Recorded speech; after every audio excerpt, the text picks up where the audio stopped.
It's a question that everyone has to ask. How big is their show going to be? How big is the set going to be? It's DreamWorks' first venture, and oh my God, what's it going to look like, and how big is it going to be? You get so much fun in such a short space of time. You're barely over one huge scene before something else happens, and there's another whole load of colour and fun coming on stage. There's something very thrilling about designing something so huge that's a movable feast, and you don't really know what the end result is going to be. You have no idea, because everything is new. Early on in the process, I wanted to bring the design team in because I actually knew that if a character was going to be a person or a puppet or animated or played by 3 different people, that it was going to be really necessary to understand what they looked like. He's amazing. He's unbelievable. Oh my God. We brought Tim Hatley on because he has an incredible mind to create a world because he designs both scenic and costume.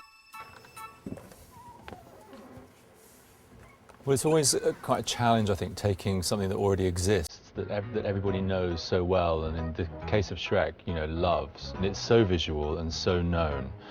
And it seemed to me that we have to absolutely acknowledge that and embrace the fact that it's a world that people know and not go against it. But at the same time, you've got to bring it into 3 dimensions and bring it into a piece of theatre. There's no telling quite what I'm going to think about first. So I can read a play, and actually some of the first images that come to me are actually what these people look like, the way that someone might function or what they might wear. Once I've established what that character is, that their space is then more informed by who they are, and I think, oh, they'll live in this sort of world. So I always see the 2 things hand in glove. I never see them as separate. The first one to come out of my mind really was Farquaad. The idea of him on his knees. That was one of the very early costume decisions. He's able to move his real knees, and that actually makes the feet work. And the big problem, of course, is donkey, because donkey's an animal, and yet we've got an actor, a human playing a donkey, and that was the one thing that was really, really challenging and difficult. And I would say, out of all the costumes, was the most difficult to work out. And this is his headpiece, which is built on a cap. These are operated off stage by remote control, so that they can move around like that. Once you start to build the costumes and you've got actors in the costumes, it's really, really important to work with the actors to see how they're feeling, see what they can do. Getting all the costumes together and making them comfortable. As good as they look, they just still have to be practical. Tim Hatley made me the greatest costume I've ever had in my life. The costumes are amazing. Yeah. I mean, even like all of the beading, all the hand beading on. Yeah. It's crazy. Put on our giant winter snowsuits and dance around. Because originally the musical was called Shrek and the 3 Pigs. Right. But we're thinking we're going to get a spin-off, though. We've concentrated a lot on the textures of all these characters. And here, Pinocchio is made of wood, and we've built up layers and layers of felt to make this wooden texture here. And then it runs all the way through onto his face. And this is his nose.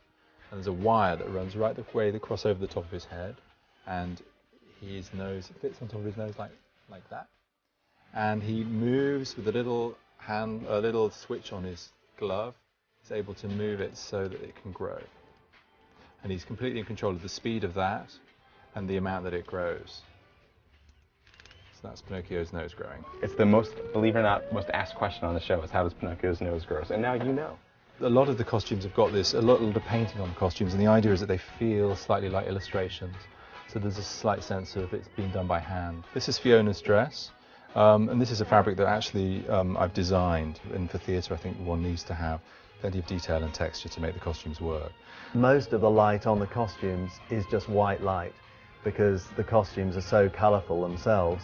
With his costumes, people don't realize everything on our costumes is done by hand. So every feather that's on there, someone had to dye and twist and latch onto something and glue it on individually. Nothing is done in mass. They're works of art.